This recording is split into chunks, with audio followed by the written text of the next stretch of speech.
Recording in progress.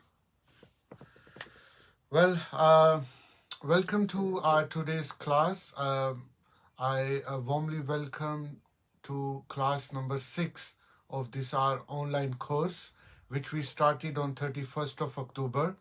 The title of this course is Discovering Self, and it is a struggle, a quest to know truly who I am.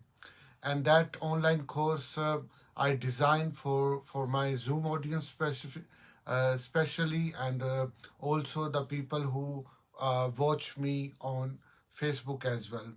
So I greet all of my audience, live audience especially, who are live with me now, and the people who are watching, even recording on YouTube or Facebook. Uh, and I say good morning, good afternoon, and good evening wherever you are. I believe you must be experience the blessings of this nature, and making your life more valuable, more meaningful, and more genuine as well. So, just I want to do a quick recap of last 5 weeks, what we covered so far. Um, the initially I will say just a title of our course classes title. Week one we learned truth of ignorance, and about our challenging our existing and contemporary beliefs which we borrowed from our society, and also we learn other astonishing things when the people are on their um deathbed. Then the week two we actually learned what we are not, that we were focusing, because Eckhart Tolle is more confident that we must know what we are not, and what we left we cannot name it. And because as soon we will label it, as soon we will name it, we will limit ourselves. So it's better, and it is a wise approach, that we just know who we are not, and that's we did explore ourselves. Then week three we learned about what's the importance of mentality in terms of abundance, and how the personality assessment and test we do in our professional field, professional life, while we are doing a job interview or we are getting admission, how it is a very true approach to know who we are. And then we learn about the chaos in our nature, because we always have a chaotic mind all the time. More we use our mind, more we are in trouble, in more we are confused, because ego mind has a tendency to love chaos. And we learned the example in jungle as well. Then week four, class number 4, we learned very important uh, our identity crisis of idea of good and bad, and we did learn briefly actually about why we create good and bad in our life, and what is the relationship of good and bad, and are good and bad universal things, or is just my own definition to satisfy my ego, and labeling other people as a good and bad. And the same thing with the events, and even to my life, I divide my life, my past life till now, as a good phase of my life, as a bad phase of life, as good people, bad people, good country, bad country, good society, bad society, good house, bad house. So that's all we did learn, and we also knew that what is a relationship, all of this with me.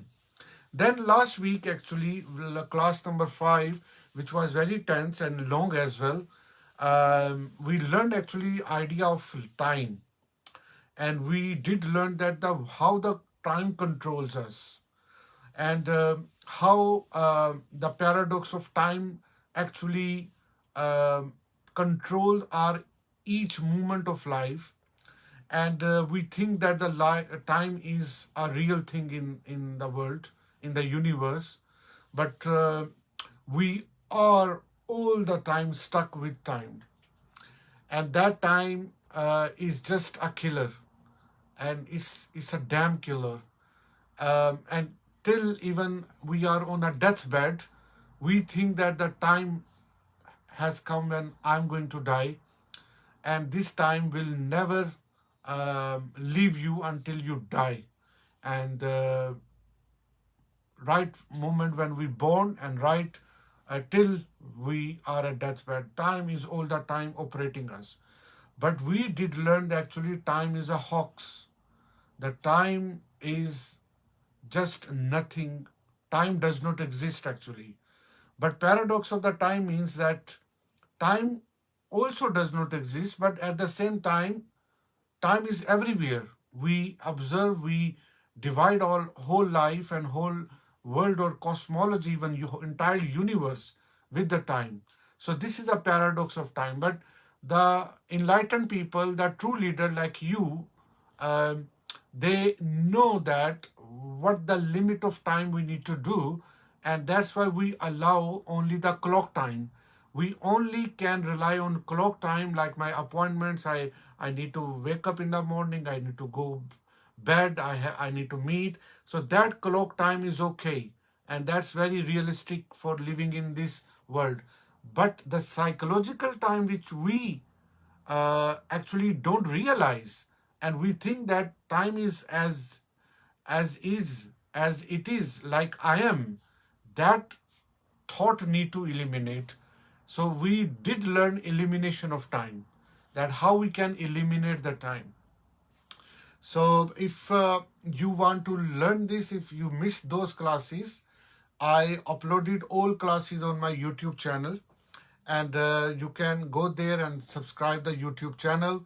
And I need your all support as well. So you can only support if you can spread my YouTube channel or these courses or these session to your friends and family. And that's the only support you can give me. I'm not charging any money or anything. So that will be great if you can do at this stage of our learning process. Now today is our week 6, and which is also another important class related to my identity crisis. And there is a very important one dimension which I need to consider, that um, I'm in a dream, I watch dream, I see dream, I experience dream while I'm awake, while I'm sleeping, and there are many things which limiting me as well. And what are those things actually? And I'm living a genuine life. I'm like at the moment right now I'm talking with you. I have a lot of friends on Zoom. They are listening me, they are watching me right now. Are they really experience the genuine moments? Are they really in a real life, or they are just in a dream? That is going to we are going to learn today. That's we are going to know actually today. uh, and That's it. And most of the content we took from the best author of present time, Eckhart Tolle's book A New Earth. And that is amazing and very powerful, and the highest bestseller book in the world at the moment, not because of any content, but because of where our world is going now, from our chaotic life towards peaceful life. And therefore, because we are so much in pain, we everywhere in the world, whether we living in America, in UK, Asia, Middle East, Africa, Australia, or Central Asia, anywhere, we all living almost in suffering, well disciplined suffering or well recognized suffering, well adjusted suffering. Anyway, we are in suffering. We are in chaos. We have negative thoughts. We are in pain. We are have a fears of die early, of suffering illnesses. We have fear of death of our loved one, um, parents, children, friends and family. So all the time we are in fears. Yeah. So therefore, this book or this um, reality, ultimate reality, in form of work of Eckhart Tolle, which comes in subject of spirituality, is extremely crucial for our peace of our life. And so that in last couple of centuries, we did messed with our life with we did uh, torture to our whole world in terms of people, in terms of making the world extremely worse place. And now we are witnessing, we have a coronavirus biggest threat in the world, where we all can die as well uh, because of these. Why this happened, and not only coronavirus, our behavior, our attitude, our personality gaps, our character weaknesses as an individual, as a family, as a nation, have leveraged our ego against other. We have more enemies than before. We are more scared than before. And the last 100 years were the most disaster world time of our planet, our whole world. Because in last 100 years, we have witnessed where very good things like science have uh, stretched their wings in and explore more horizon in terms of inventions, discoveries, in medicine, in technology, in communication, in understanding and developing the languages and culture, going towards more clarity. That's awesome. But at the same time, we have made, uh, we have tested nuclear weapons. We have thousands of atomic bomb in the world. We have killed millions people all across the world for name of racism, for name of war, for name of religion, for name of um, system, economic system, whether we want to enforce socialism or capitalism or or any religious ideology or any regional ideology, and that all we knew when we witnessed the cruel um, killing of Jews, my brother and sisters, um, around uh, I think it's 70, 80 years ago, for the name of Holocaust.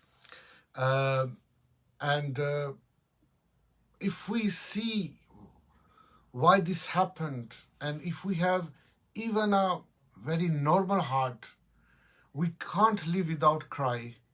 That there's so much, um, I mean, it's beyond the limit and the language I can use, what the people would be suffering when they were sending to their uh, concentration concentration camps, and millions of Jews were killed brutally with in many years by Nazis and by other. And that's not only one event.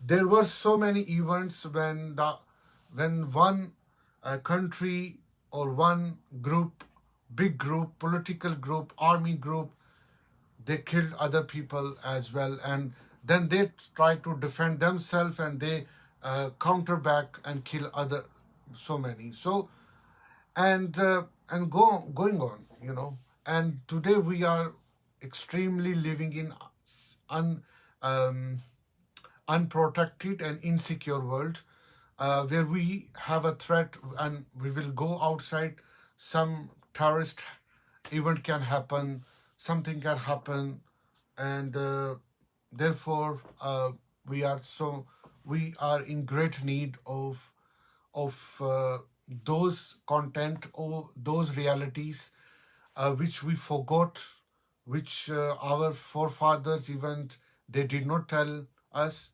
and all this we did for name of enmity against God, because we don't like God, and to ignore the God, or to ignore or hate with the God, whether they are in the name of Jesus Christ, they are in the name of Allah, or they are in the name of any form of divinity, we start to hate because we think that they don't exist. They are no more relevant in our modern life, and therefore there is no space of any truth in our life. We all know truth.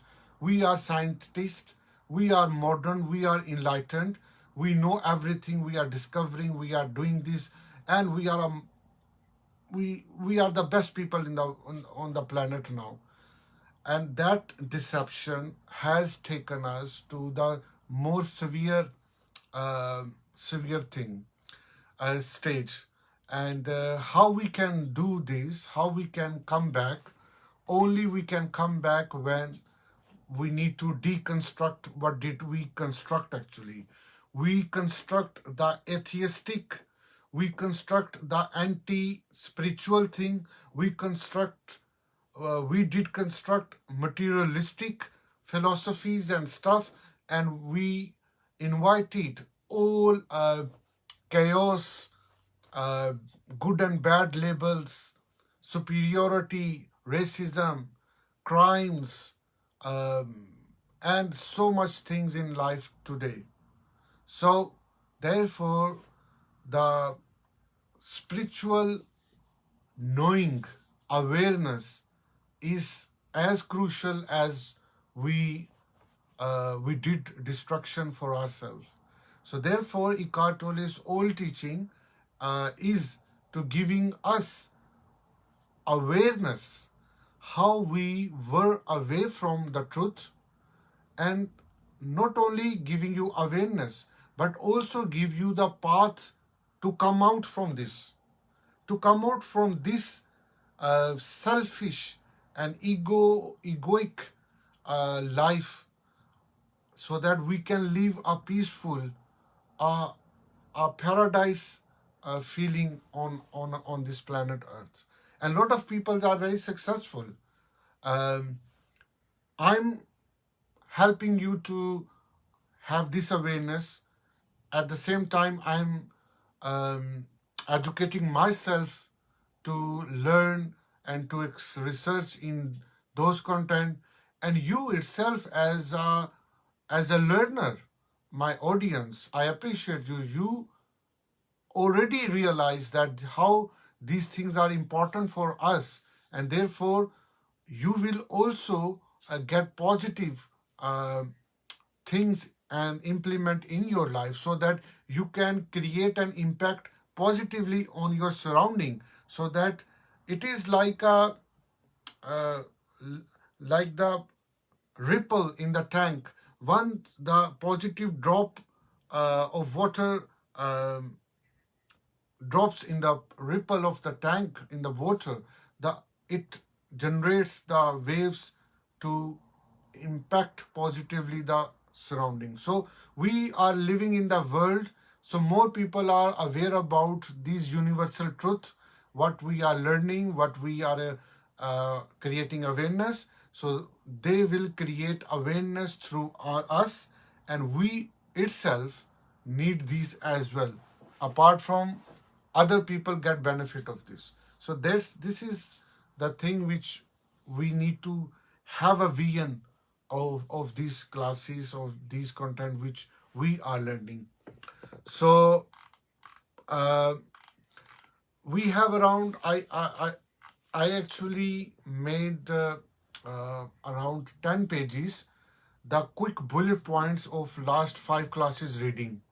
So if you see my screen, these are the bullet points which I um, gather separately from last 5 important classes. We can read them as well now, or we can leave it as it is because we have already learned them. But I can email you these key points from last 5 classes so that you will revise them. You will again focus on them, on each of these different key quotations, uh, meaningful and extremely truthful things, uh, again and again, and you can note in your diary, in your life diary, so that you can repeat them, you can read them every day, every week, so you don't get away from what you learned or you loved it. So that's why, if you are happy, I can email you. Is that okay?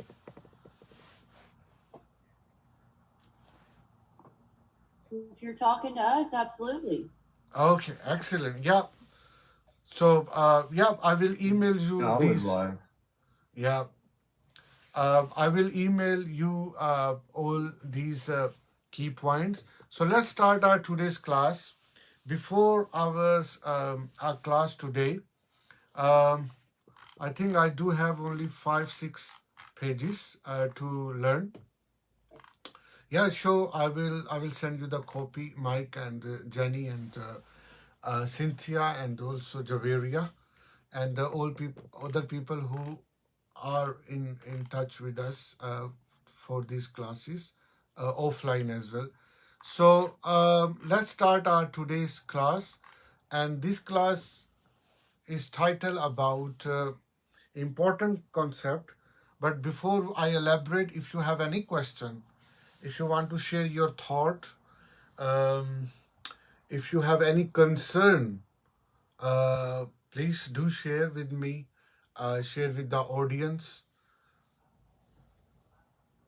so far about the class, or relevancy of the content in your life. Um, yeah, you can share anything.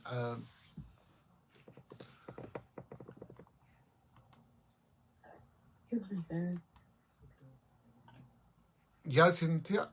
Okay, maybe it's. Cynthia is saying you have our email address. Yes, I do have your email address. Yeah, that's right. I do have Mike, Jenny, Javeria. We have all email addresses. Yeah, I will send you these things. But more importantly, remember how this is important. Uh, oh, one thing you already know its importance, how valuable these things, what we're learning.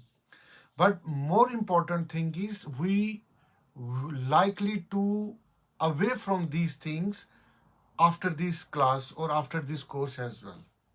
More speedily we will forget these things. Why? Because we living in that world which is with us. So therefore, it's like exactly, for example, if a fish who is whose world is water, and if you take out the fish into a dry place, or the land, and for example that fish survive for couple of seconds or couple of minutes, or some certain time, that fish, even we tell that there is a reality other than water as well. Look, you are on the land, this is also the world.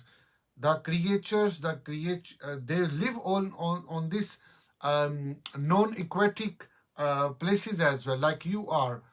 So even if fish understand that there is the world beyond where I used to live in water, but still once that fish will go back into the water, she may forget that land world as well, because she is living in that world. So how this is important to note and keeping these things in my practical life. So that fish is in a comfort zone. So this world which we are living, I am living, you living, is our comfort zone. But comfort zone does not mean that it's a real zone. But if we know that there is a real zone, there is a truth of this world which I come to know in terms of egoic mind, in terms of temporary definitions of good and bad, in terms of chaos in the world, pain and suffering in the world. So we are living with them as a comfort zone. And we want to be here. Our survival wants to be here as it is. But the goal of this course is to give you awareness there are truths beyond this real world which we are living, and that need to keep like my pocket notebook, which I will read like a Bible, like a Quran, like any divine thing which we take the guidance every day, and we do repeat as well. How this is important. As soon you will forget to read Bible, you will forget the Bible. More you will learn the spiritual things or the things based on reality or ultimate truths, that you need to keep all the time with you, in terms of book, in terms of your reading, in terms of putting in your diary. That's the quick tip I can give you. But again, there is high chances you will forget all these things which we are learning in these classes. Why? Because we are the fish of water. We don't want to experience land because of my comfort zone. But comfort zone does not mean it's a real zone. So that's I want to give you and tell you the importance of this thing. So now let's start our today's topic, and I will try to wrap up quickly, and then we have two-way question answer. So I think you can have 30 minutes reading, and so that we can close the things quickly. And you can note down your question as well, your thoughts as well. The more you will ask question, the more you will share your feelings, more you will learn, more you will have clarity, and the vice versa. So that's why it's more important. So let's try to read our text today, and then we will discuss as well if we want to highlight. So the first two pages, I would ask my colleague Jenny if she can start reading first two pages, and then we can go further. The dreamer and the dream. Non-resistance is the key to the greatest power in the universe. Through it, consciousness spirit is freed from its imprisonment in form. Inner non-resistance to form, whatever is or happens, is a denial of the absolute reality of form. Resistance makes the world and the things of the world appear more real, more solid, and more lasting than they are, including your own form of identity, the ego. It endows the world and the ego with a heaviness and an absolute importance that makes you take yourself and the world very seriously. The play of form is then misperceived as a struggle for survival, and then that is your perception. It becomes your reality. Yeah, please carry on. The many things that happen, the many forms that life takes on, are of an ephemeral, lasting for short time nature. They are all fleeting. Things, bodies, and egos, events, situations, thoughts, emotions, desires, ambitions, fears, drama. They come, pretend to be all important, and before you know it, they are gone, dissolved into the nothingness out of which they came. Were they ever real? Were they ever more than a dream, the dream of form? When we wake up in the morning, the night's dream dissolves, and we say, oh, it was only a dream, it wasn't real. But something in the dream must have been real, otherwise it could not be. When death approaches, we may look back on our life and wonder if it was just another dream. Even now, you may look back on last year's vacation or yesterday's drama and see that it's very similar to last night's dream. Excellent. Thank you very much. It's a great reading. So let's try to explore the different things what the Eckhart Tolle is saying in this, and that's very important and very practical related to my life, your life as well. And Shakespeare, I remember, it's a very famous quote from the Shakespeare. The Shakespeare says that this life is a stage and we are performing the roles in this. And as we grow and we are in different ages, these roles turn into different things. Now, this understanding of the life or interpretation, we can take in a different way. And everybody has a different understanding of this. But actually, if we see it in terms of reality, now we actually more know in this class or in this course, we actually knowing more ultimate and firm truth. That's we are exploring. And he is saying, the Eckhart Tolle is saying that whatever we see, our material world, like I have a body, I have arms, yeah, I have a hand, if I have a fingers, I have a microphone, I have a computer, lights in my room where I am. There are so many materialistic things, and they look only the real things in my life. But these are all perception. As soon I will move myself, move my mind, move my body into another environment, that all things will dissolve. They will gone. He's saying our all thoughts, whatever the situations I was in, for example, I was in trouble when I was working with my one of colleague in office. I was in trouble, or it was very painful event when I was fighting or arguing with my spouse. It was very in trouble when I was in hospital and dealing with my parent illness, which was at the bed. He was at the bed, deathbed. So in all situation, all events, my emotions, my desire, my fears, all were there. But as soon I move to the next stage of life, all disappear. All just gone. Isn't it? Did we try to understand? They were not real. It seems like, oh, it was a dream. Exactly what you may have watched a dream in last night.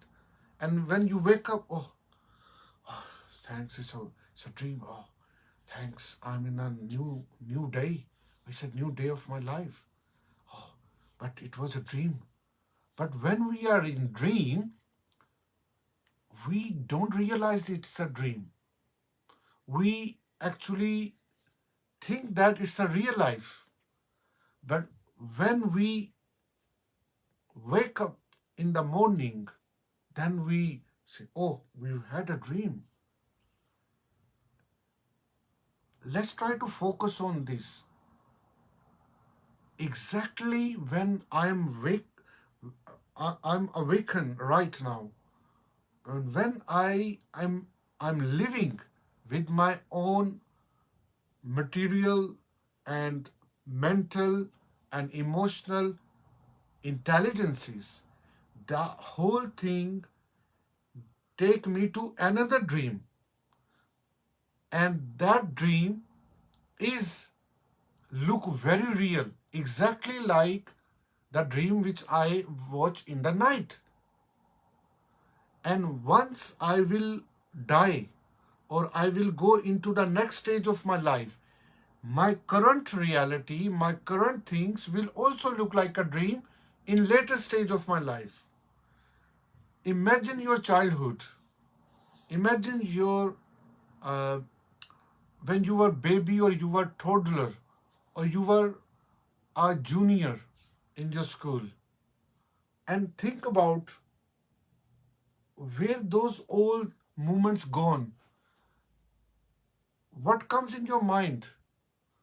You used to have a great time or bad time with some people, maybe parents, maybe partner, maybe friends, college friend, old school friends. We're all gone. Why they are not in your life now? So that is a dream. We are living in dream. And once we are living and passing through the dream, it's damn real. It's damn real. How is it can be a dream? That your egoic mind tells you, informs you, make you, oh, come on, man, what you thinking about? It's a real look. Look, if you there will be cut, there will be blood. You are in living in a real life. Look, you are breathing. This is a real life. So my egoic mind will teach me, will remind me, will take me back in this real life so that I love suffering, so that I indulge in that dream and think that it's a dream.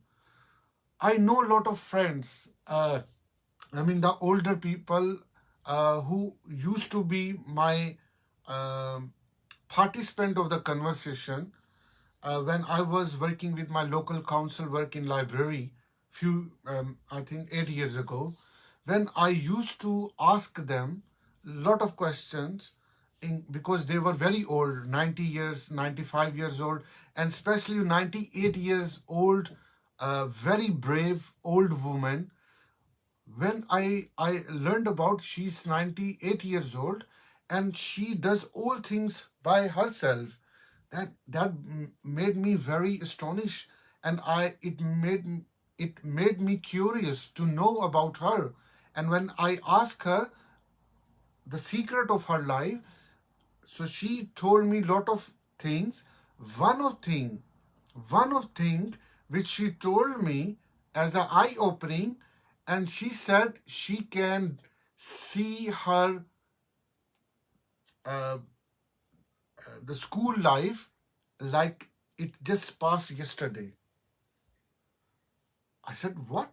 I mean, you still remember all things when you start to go to school? Probably you were year 4 or age 5 maybe, and in at the age of 98 years you can go back and see all these things. She said, I see each and every my past life as it just passed yesterday or few days before. And I said, oh my God, what a eye opening that is. And where it's all gone.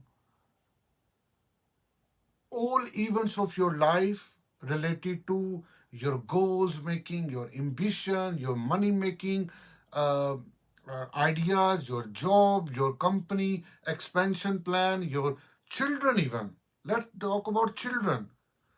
When you have baby, it is the one of the greatest and memorable moment of life. But once that baby become older and pass through the different stages of life, your attachment with that baby becomes the past memory. Even you will not have now attachment with your children anymore like you used to have. So if those were the real things, it should have with you now as well. The main point is, but not now. Nothing is with you. Only they lie in your memory. And for example, if I wipe your memory from here, let's talk about, if I would have a skill to wipe your memory, where all your last 40, 50, 60 or 70 years were there? And are you still product of those things which you passed? No, you are exactly in a different lifetime now. That is the how the present moment is the only real and live moment. The present moment does not have any connection with present, with your past or anything else in any stage of your life. So these all are time related things which nothing is real, like we are in dream. I remember the great saying of the son of law of Prophet Muhammad, the Ali, may God be pleased with him. And his one of the great quotation was, "We are living in a dream, and when we will die, we will wake up." And that is a death experience of many people. When they are at the time of death, they just seeing and feel that they lived the whole entire life just like a dream. And only memory will be witnessing that. And that's Eckhart Tolle is saying, we are in the dream. And that dream must not taken seriously. Because we think that we living in a real damn world. That's why we take very seriously. Even if I heard some news from the TV, I become a lot, oh my God, there is going on outside. I will become very serious. I will watch an ad of a serious illness or a syndrome on a TV or while on a social media. And suddenly I become a lot, oh my God, that syndrome, I can be victim of that disease, that we become very serious, damn serious.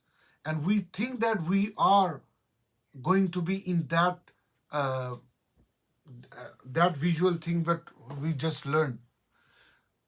So therefore, the people who are leader, who are truly have awareness of reality, they don't stick with the world. They don't think this world is damn and only real thing in the life. We just have attachment in the sense what we are surviving, but never stick with it as a reality. These moments which you are passing, just let it go. Just let them go. Because you are passing through the dream. You don't need to attach with them. You don't need to attach with your children, your company, yourself, or because attachment means pain. Attachment means suffering, because they are linked with time in the material world, and time is passing. Unconsciously you are assuming as a reality, and that reality will not make you happiness, ultimate happiness, and give you more resistance. You will be more uh, resist the event, and because you think it's a real. So more realistic people are more egoistic type of approach, and they are more stressful as well. More you will uh, release the resistance in any moment, more you will be calm and more you will believe on letting go, and the things will be in your hand. So don't take life very seriously. Just relax. Everything will settle automatically. You can't change the world. You can't change the people. You even can't change yourself, because all things look imaginary and unreal as ultimate reality. But what you're trying to change or control on this as a damn real world is not real world. It's just a deception. And you think it's a real? Because you are perceiving it through your five senses. Whatever your five senses can perceive, and your mind will interpret as a meaning and make it real. But this is a reality for you. It's not ultimate reality for other people, or ultimate reality of a creator, if you believe on creator of something, of this universe. So therefore, we must live with non-resistance, because when we live with non-resistance in my life, then we will not believe on forms or sensual perception, and not rely on my five senses, because we live in the reality of forms. You know, when I see the world around me, different people, I will see and perceive in some forms. Like I have a form, I have a body.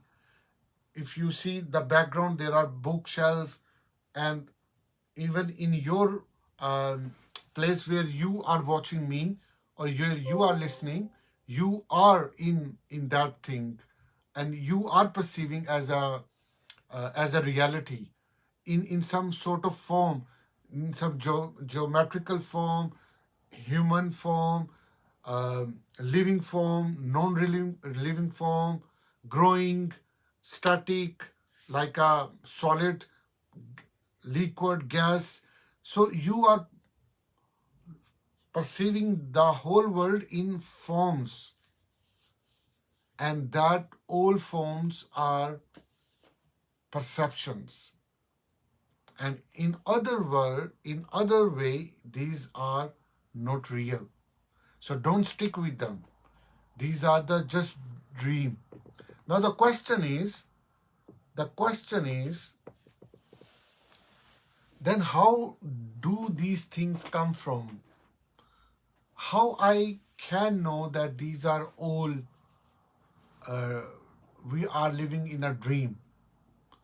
So let's go further into this. Let's dig in this. So I would ask Mike if you read next to paragraph. There's the dream, and there's the dreamer of the dream. The dream is a short-lived play of forms. It is the world, relatively real but not absolutely real. Then there is the dreamer, the absolute reality in which the forms come and go. The dreamer is not the person. The person is part of the dream. The dreamer is the substratum or layer in which the dream appears, that which makes the dream possible. It is the absolute behind the relative, the timeless behind time, the consciousness in and behind form. The dreamer is consciousness itself, who you are. To awaken within the dream is our purpose now. When we are awake within the dream, the ego-created earth drama comes to an end, and a more benign and wondrous dream arises. This is the new earth. Absolutely. Thank you. Yeah, let's concentrate on this. Now the Eckhart Tolle is giving you the answer of your now next question, which comes automatically. Then, if I am watching this dream, where these all things come from, if they are unreal, if these are all my perception, where this all comes, and what is the relationship with my identity, who I am? So Eckhart Tolle is saying two things. Importantly, it has to be noted down. He's saying we, the dreamer, is a layer in which the dream appears. That's important thing. So I'm passing through that dream. I'm living this world. So I am a substratum. I'm a layer. And on these dreams are appearing, and are I'm experiencing these dreams. It means I'm experiencing this life. And that is related with the with lot of things. And the dreamer which is dreaming it is consciousness. So he is saying, I am nothing but a layer who is facilitating to dream to happen as a life. So who you are? Actually, you are consciousness. You are dreamer. And that dreamer is called consciousness. Many people in many culture, they call it as soul as well. That whatever you are experiencing, your soul is experiencing. Your soul is behind this. But Eckhart Tolle, here it's labeled as a consciousness. And in Christian world, it also refers to the God as well. That your consciousness actually is a God thingy, which is you are as in form of human. And that is the awakening. That as soon I know and I become aware of this, my whole life, all life is unreal and is my perception, and is a form of dream, is a dream, and that dream comes from the consciousness, which is my truly identity, which I am. And that is saying I'm at the stage of awakening. And that is a true awakening. And he says that when we are awake within the dream, the ego created earth drama comes to an end, and a more benign and the wondrous dream arises. This is a new earth. That's why Eckhart Tolle labeled this book as a new earth. That now we need to live in a new earth, not the old earth where we kill each other for the name of lot of things, where we smash other nation for name of something, where we think that that's a real thing. And that deception of reality which I was taught, made so brutal action. So we have to create a new world. And that's the end of, it is the end of ego created earth drama. He used the word earth drama. We are living at the moment earth drama. It's old drama. Look, the drama is going on. Look how they or he or she is making the fake thing into the real thing. Look, that's all things. So that is why it's a earth drama. So let's I would like to tell you about the consciousness. I did not put uh, on a slide. I want to give you a definition of consciousness, which Eckhart Tolle is saying is the source where we dream, and we're living in this world. And what this consciousness, I will read the definition, is saying.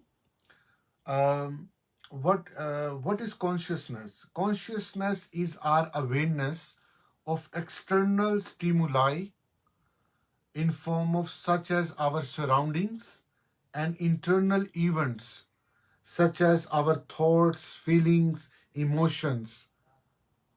We can identify the brain activity that generates conscious awareness, but how this phenomena arises from physical organ remains a mystery. This is the limitation of science. This is the interpretation of the brain from the scientific point of view. And the author in this book also says how from a physical world, like for example my brain, what is my brain? Is a physical organ, right?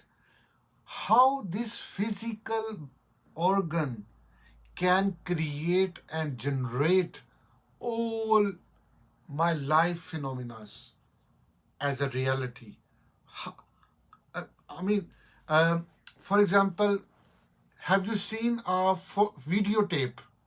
The videotape we used to watch in a VCR in early 30, 40 years ago. Or we have a CD.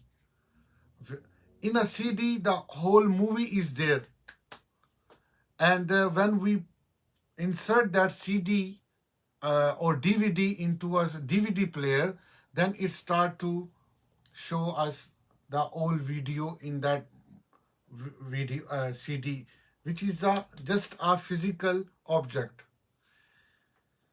Have you tried to understand how a physical DVD or videotape can visualize or a play of video of millions of static pictures in form of videos, and you are watching it? You know how to convert from that video into a screen, and you can watch all the movie. But how? We don't have answer of how.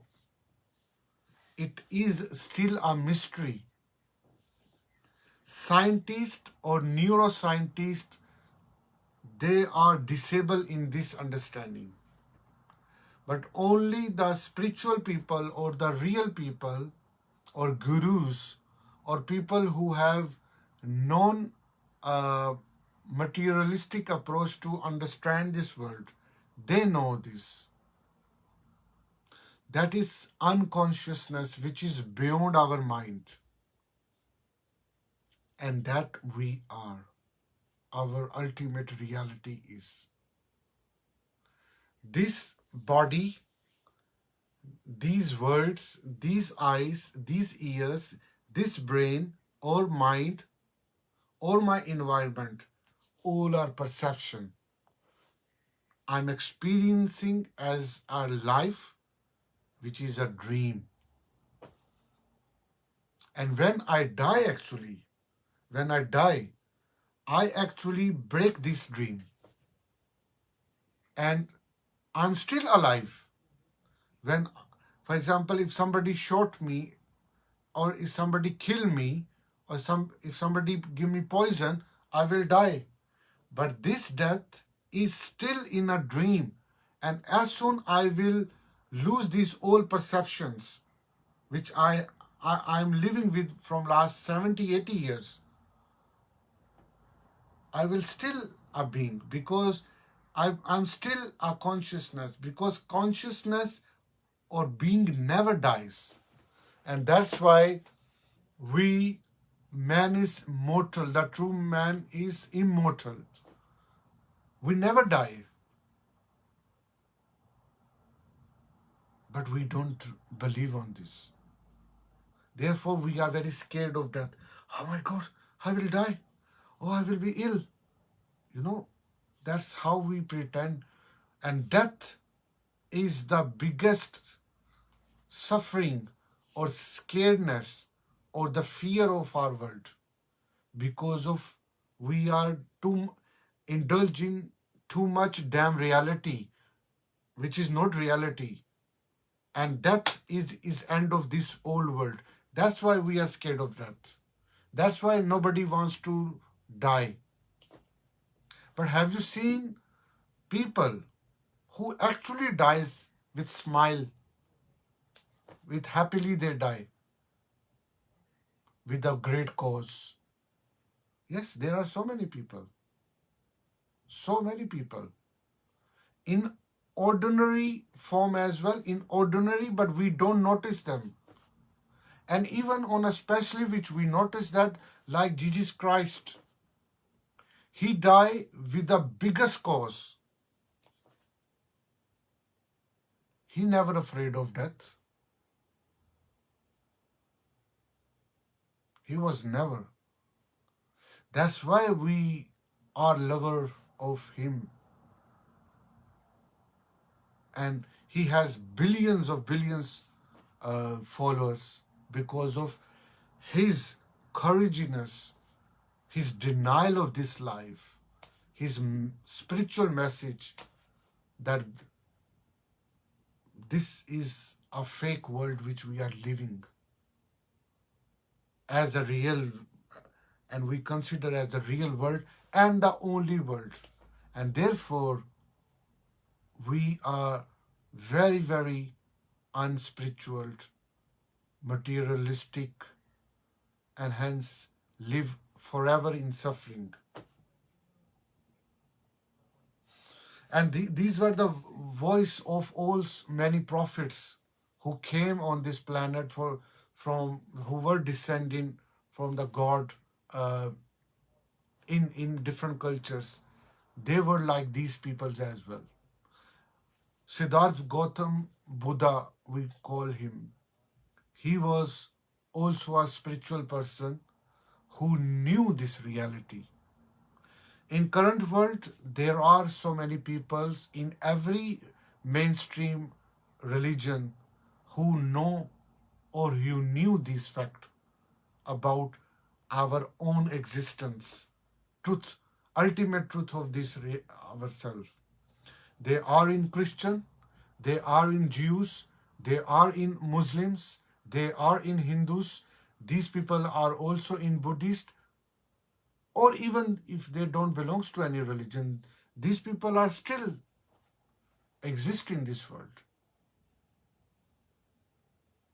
And they are very peaceful, extremely peaceful. Just we need to, once we will become like this, we will see these people around us.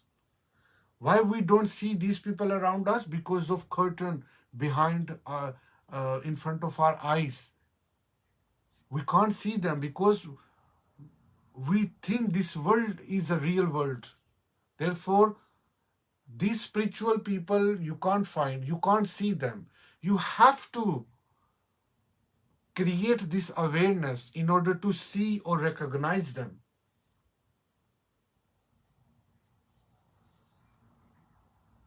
This is not the invitation you to become a religious or go in a religion. This is an invitation to make you awake, to know this reality wherever any religious or spiritual stage you are at the moment.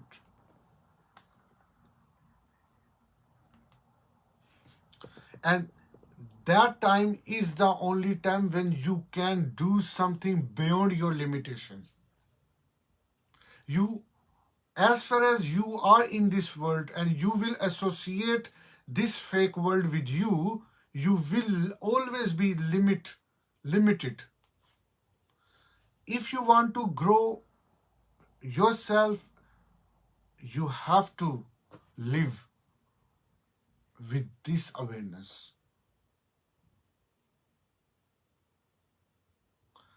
So let's learn about this further, about this fact. So I would ask Cynthia if you can read 2 paragraphs. Going beyond limitation. In each person's life, there comes a time when he or she pursues growth and expansion on the level of form. This is when you strive to overcome limitations such as physical weakness or financial scarcity, when you acquire new skills and knowledge, or through creative action, bring something new into this world that's a life enhancing for yourself as well as others. This may be a piece of music or a work of art, a book, a service you provide, a function you perform, a business or organization that you set up or make a vital contribution to. Yeah, carry on, please. When you are present, when your attention is fully in the now, that presence will flow into and transform what you do. There will be quality and power in it. You are present when what you are doing is not primarily a means to an end, money, prestige, winning, but fulfilling in itself, where there is joy and love, aliveness in what you do.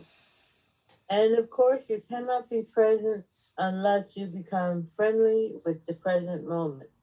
This is the basis for effective action, uncontaminated by negativity. Thank you. Yeah, carry on this page as well. Sure. Form means limitation. We are here not only to experience limitation, but also to grow in consciousness by going beyond limitation. Some limitations can be overcome on an external level. There may be other limitations in your life that you have to learn to live with. They can only be overcome internally.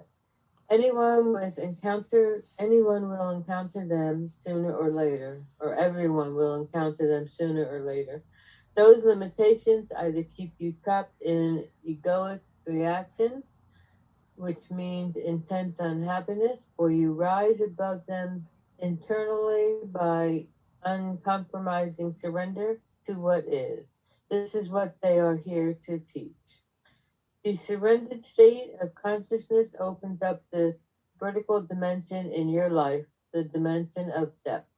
Something will then come forth from the dimension into this world, something of infinite value that otherwise would have remained unmanifested. Some people who surrender to severe limitation become healers or spiritual teachers. Others work selflessly to lessen human suffering or bring some creative gift into the world. Thank you. It's a great reading. Appreciate it. Let's continue and then we will come back here. I would ask Mike if you can read. This is next 2 pages are is a story, is a real incident of Eckhart Tolle with one of the greatest scientists. I will not mention the name. You will be known when you will read at the end of the story, so that you can maintain the curiosity. So let's read this this story, and then at the last, Jenny will finish the next 2 pages. So let's complete this story. This story is of 2 paragraphs, and I would ask Mike if you can read this story, please. And that story is explained, narrated by Eckhart Tolle about a British scientist. You will come know what this story is about. Yes, please go ahead. In the late 70s, I would have lunch every day with 1 or 2 friends in the cafeteria of the Graduate Center at Cambridge University, where I was studying. A man in a wheelchair would sometimes sit at a nearby table, usually accompanied by 3 or 4 people. One day, when he was sitting at the table directly opposite me, I could not help but look at him more closely. and I was shocked by what I saw. He seemed almost totally paralyzed. His body was emaciated, his head permanently slumped forward. One of the people accompanying him was carefully putting food in his mouth, a great deal of which would fall out again and be caught on a small plate another man was holding under his chin. Occasionally, the wheelchair-bound man would produce unintelligible croaking sounds, and someone would hold an ear close to his mouth and then amazingly would interpret what he was trying to say. Later, I asked my friend whether he knew who he was. Of course, he said. He is professor of mathematics, and the people with him are his graduate students. He has a motor neuron disease that progressively paralyzes every part of the body. He has been given 5 years at the most. It must be the most dreadful fate that can befall a human being. A few weeks later, as I was leaving the building, he was coming in, and when I held the door open for his electric wheelchair to come through, our eyes met. With surprise, I saw that his eyes were clear. There was no trace in them of unhappiness. I knew immediately he had relinquished resistance. He was living in surrender. A number of years later, when buying a newspaper at a kiosk, I was amazed to see him on the front page of a popular international news magazine. Not only was he still alive, but he had then become the world's most famous theoretical physicist, Stephen Hawking. There was a beautiful line in the article that confirmed what I had sensed when I had looked into his eyes many years earlier. Commenting upon his life, he said, "Now with the help of a voice synthesizer, who could have wished for me?" Thank you. It's a great reading.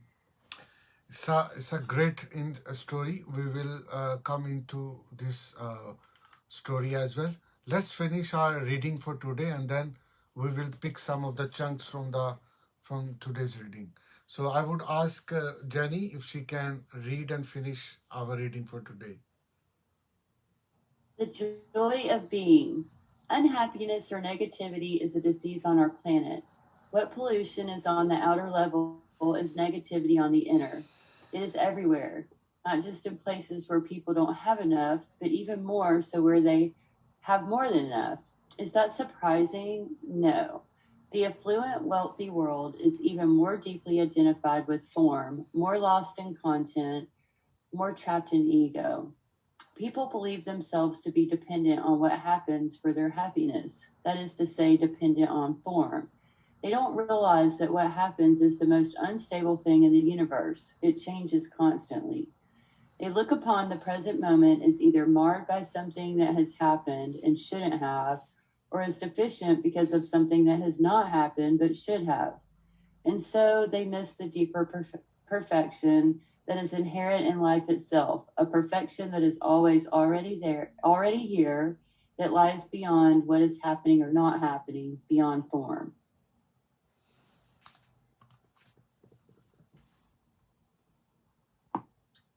Accept the present moment and find the perfection that is deeper than any form and untouched by time.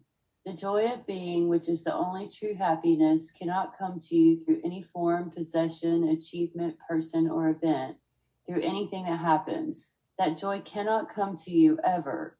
It emanates from the formless dimension within you, from consciousness itself, and thus is one with who you are. Excellent. Thank you. It's a great reading. So, you see, now there are a lot of key things which we can discuss. I will just mention few of the things, and I would ask you can also participate in any conversation, discussion, or question, or more deep learning that will helpful for all of us, and then we will finish our session. So the one thing which they he is mentioning particularly about the forms which we perceive the world in terms of forms that make limitation, and forms are also uh, another form of labels. So, for example, if you see a tree, that tree, every tree has a general form, right? It will be like these, and there is a trunk, and from trunk there are all roots going into the ground. That is a form of a tree, and I will label it as a tree, right? Now, whenever I will see it or I will perceive it as a tree, it will remain as a tree. Yeah, I cannot define this physical entity other than tree, right? And that's I'm limiting it. I'm limiting it. Eckhart Tolle is saying these forms means limitation. So basically, as a scientist, as a language expert, as a person, when I define or I try to label or close into a form, it means I am limiting it.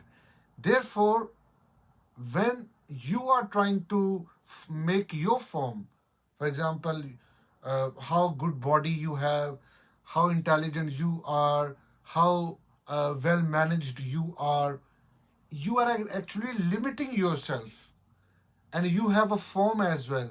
Maybe you are a white, you are a black, you are a brown, you speak um, English language, French, Spanish, Arabic, or Urdu, Hindi. So these are all also limiting you, start to limiting you, because you are forming yourself, and all forms have limitation that he is trying to make. But what he is trying to say further, once you will surrender, once you will surrender of any incoming big things, big problems of your life, then you become a spiritual teacher or spiritual healer as well. And people will be your follower. That is a mind blowing, actually, a reality. Many people, let's say, who become a celebrity, a big celebrity, who even speaks with the millions of audience, thousands of audience in a one session, or online or offline. If you see their success story, or we call it just a story, they will have a severe stage of limitation. Probably they were very poor. Probably that person may have experienced a death experience. Probably that person may have lost his physical uh, arms or legs or any part of his organ. Anything which they have experienced severe limitation, that can make, or that make them a spiritual teacher, because they actually on that stage knew the art of surrender of that thing. Always remember, when you are in a difficult stage and when you start to resist that difficulty in form of physical illness, in form of bankruptcy, in form of your partner left you, or you are alone feeling, once you start to resist it, it will control you. It will make you die early. It will make you more illnesses in early stages. But as soon you will let them go, as soon you surrender the situation happily, you will take control of all things in your favor. And that is, and you become a creative person on that time. Therefore, many people who are in difficult situation, extremely difficult circumstances, they were brought up, they later on they become biggest author of the world, biggest personality of the world, celebrity of that culture, and reformer of that world as well. I remember I knew the founding fathers of America. I think they are 12 or 13, if I don't remember. They were have the extremely great personal life, and but later they started, they contributed and write the American history 300-400 years ago till now, to make this American nation as a great nation. The same thing with India. The India has extremely poverty. When I say India, it does mean India and Pakistan, because Pakistan and India, they were all together as a one region, as a very similar region. But because of partition, they separated. But they still have the same culture and same. But there's a different thing. They are both enemies of each other because of many reasons. So the India, which is the largest majority as a democracy of the world, they have a founding father as uh, Mr. Jinnah for Pakistan, and Gandhi for India. Now, let's talk about the Gandhi. The Gandhi also had suffered in his childhood with a lot of things.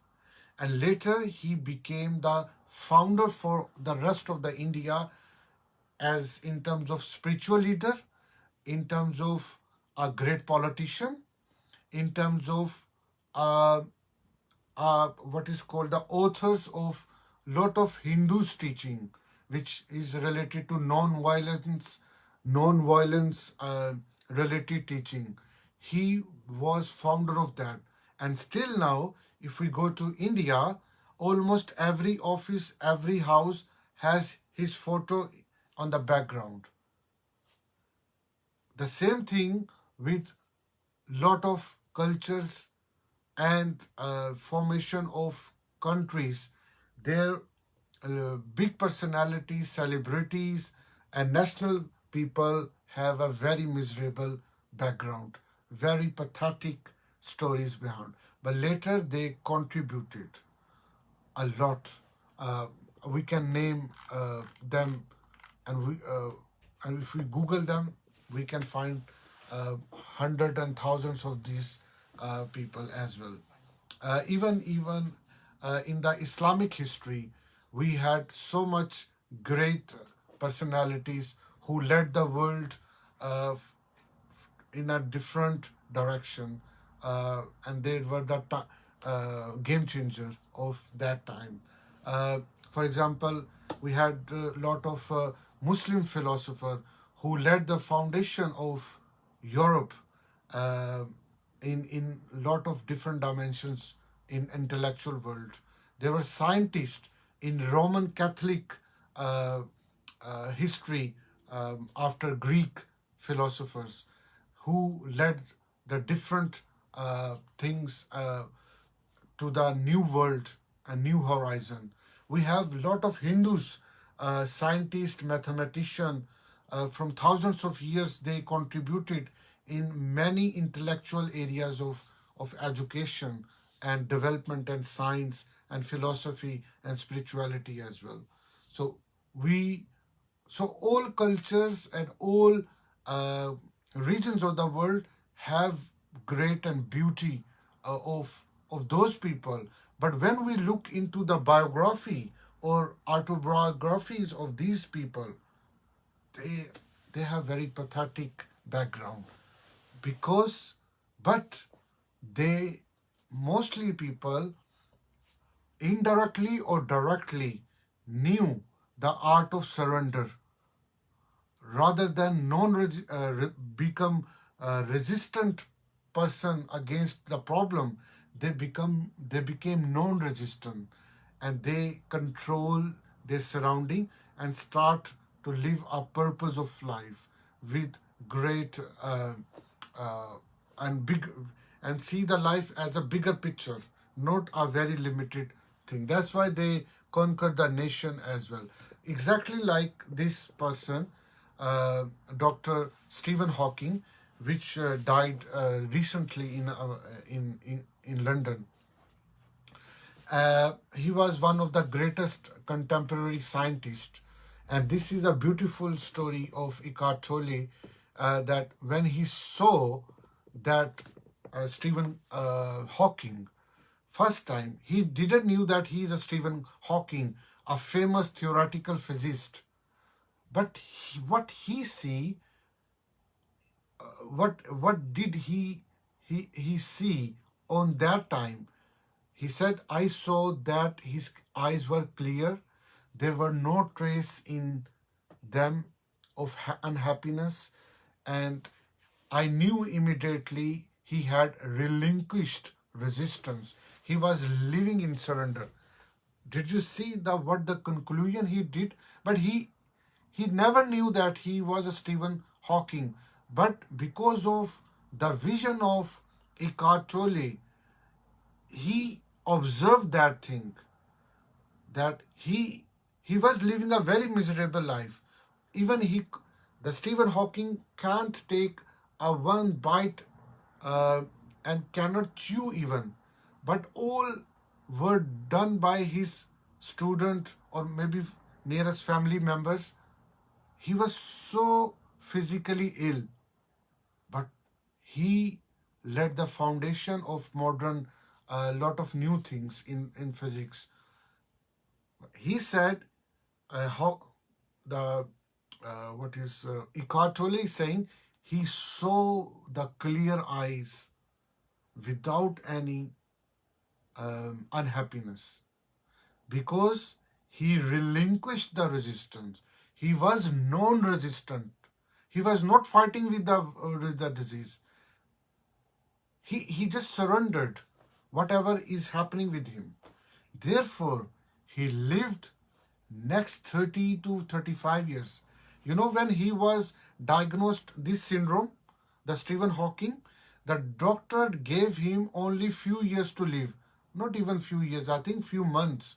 But later, doctor say, okay, he will survive 2-3 years.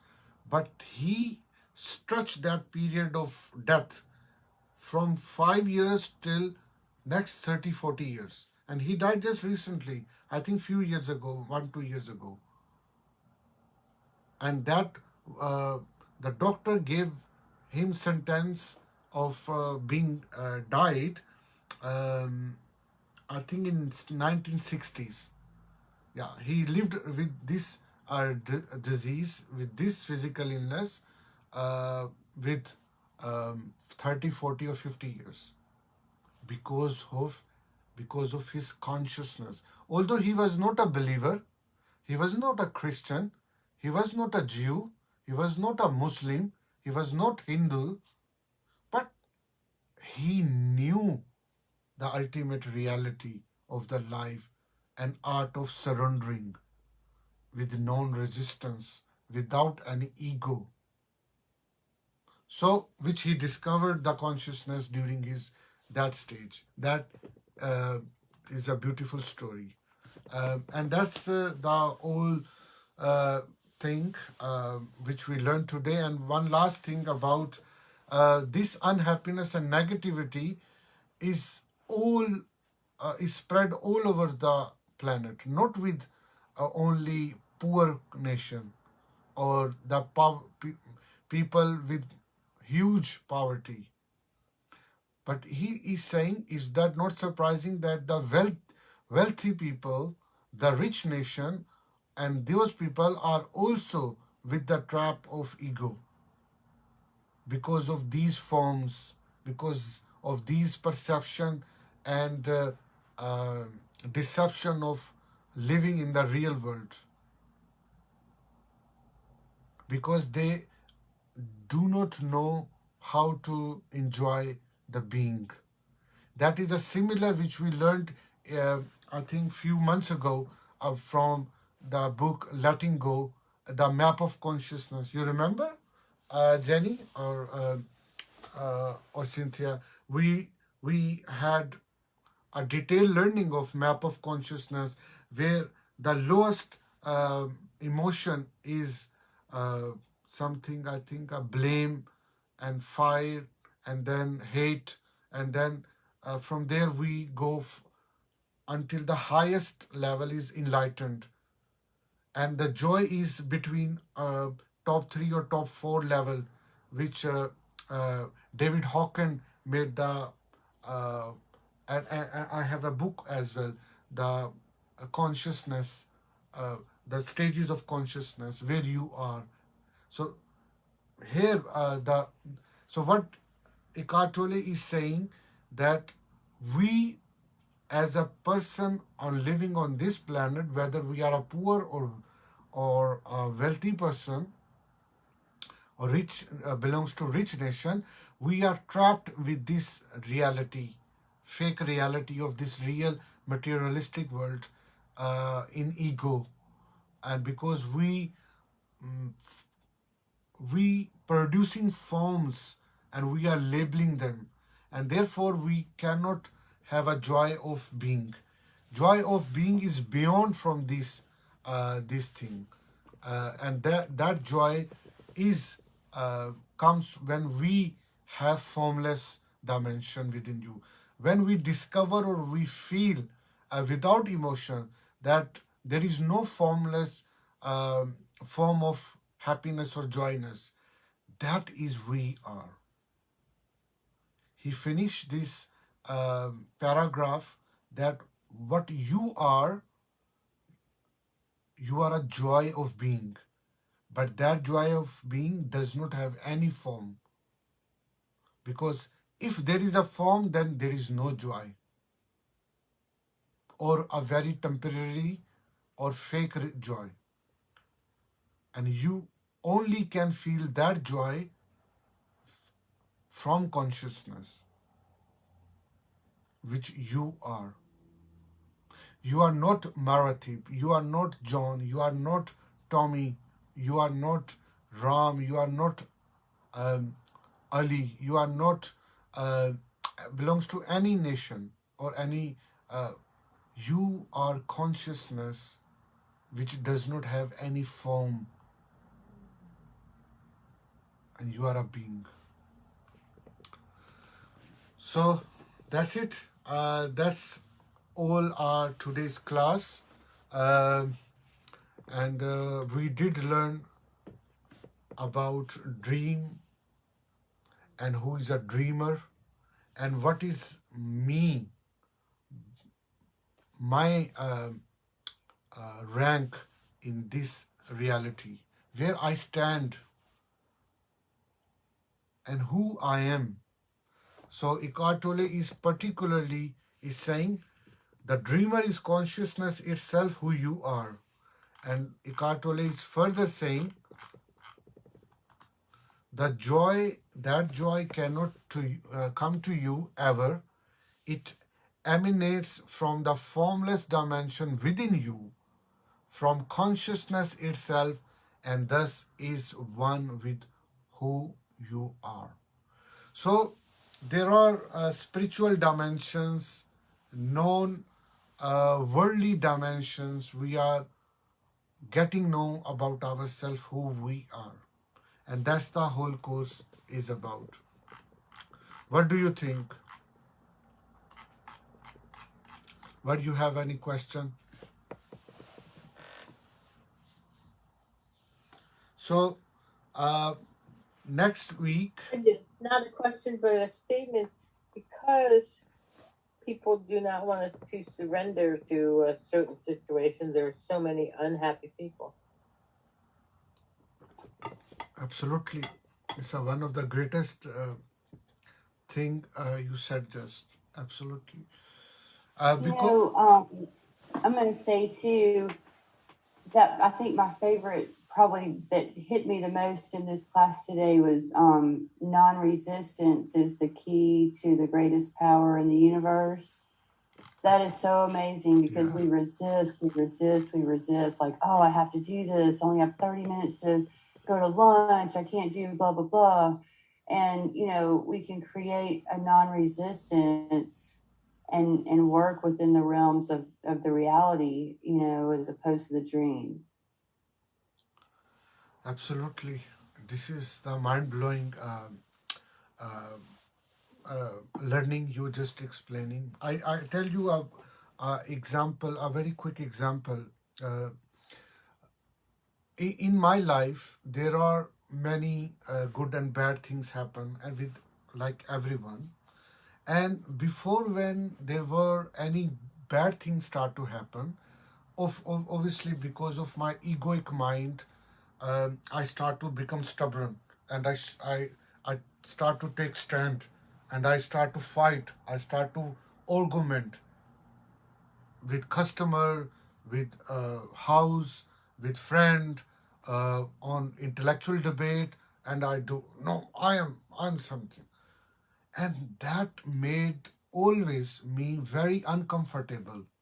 Even though I used to think I'm on a right place. I know I'm right, and other is wrong. So this right and wrong were, and making myself in a limited form, and other person also, I made other person as a limited entity, or and putting a label, uh, that all were very painful. And even though I won many times, I was still in suffering. And as soon I come across this reality of non-resistance, then the life is totally changed. If somebody is arguing or start to argue about, let's say if I'm in office and somebody asks, oh, send me a refund because that thing happened, I never resist. I just give them refund for what they are asking, and that give completely peace of mind in office. If somebody is asking and give, and is giving me a trouble, which I used to portray as a troubled stage, now that is a peaceful stage, because I don't resist with that thing, with that people, with that situations. It's totally, uh, it just transformed that thing. If I started to scared of, oh my God, coronavirus will hit me. Oh, it's going to be, it can, it would make me die. Oh my God. Oh no, if there will be coronavirus, I will be victim. I will do this. I will do this. These are all my resistance against that thing. And once you will have open, okay, I will try my best to avoid coronavirus. If even I have a coronavirus, then I don't need to resist, in the sense that I don't need to scared of that thing. Okay, let it come and it will pass. I will be fully recovered again. That mindset will make the people out of that thing, because our world is designed to resist. You see, we have been taught by our teacher, parents, celebrities, in the dialogues, resist. Even you can fight for 1 penny. Even you need to go for 1 cent. It is your right. And there are so many movements in the world which are resisting against something, and they think they are doing a lot of good thing. Yes, they are in terms of awareness, they are good, in terms of spreading awareness, clarity about issues. But if you are resisting on a massive level against something, you're just creating enemies. You are just uh, creating something which is not good for the country, or for overall for the for the entire world.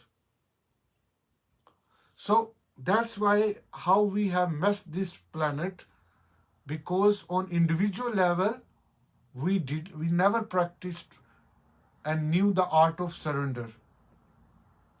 The book which we used to learn a lot of classes in last year, or The Letting Go by David Hawkins, that book is actually the art how to become non-resistant, and how the things to be letting go, and how you can learn to become a surrendered person, and then and that will make you the controller of your life, rather than the people or the surroundings start to control you. So, and that's very thing which we are learning in this online course about rediscovering is almost every new dimension has the meaning of non-resistance as well. So, of course, that's a great learning or eye-opening thing for our life. Um Well, right. Thank you very much for your time, for your patience. It is a long class again, and next week is our last class, last session in this rediscovering ourselves, and we will learn more about detailed. What does it mean by true happiness? What and how we can diminish ego, uh, from egoic mind to the other mind, the other consciousness, so that we can live with our true identity, um, and we can discover ourselves. So far, in a nutshell, we are not a label, we are not a name, we are not a country, we are not associated with any language, any religion, or anything. Because as soon we are not good or bad, we are not ego, we are not a material, a body only, we are not a mind. These all things are clarifying who I am, and that is taking me and wiping the all shades which throughout my life have been given me. And until now, I discovered that I'm a consciousness. I'm a egoless, ego-free being. I don't consider time to control me. I don't label someone good and bad. I don't make my environment as confused or chaotic or disorder type of world. Nobody can assess me through psychoanalysis or personality assessment type of test, and start to know who I am. And I have all the time courage to contemplate my beliefs, which I learned from my society. And I know that I am the ignorant person, and I need to know the truth against what I know. Uh, so these are all things is going on, and that will clear ourselves to know uh, ourselves more truly. Thank you so much, and I'm your host Marvatip, and you can subscribe my YouTube channel.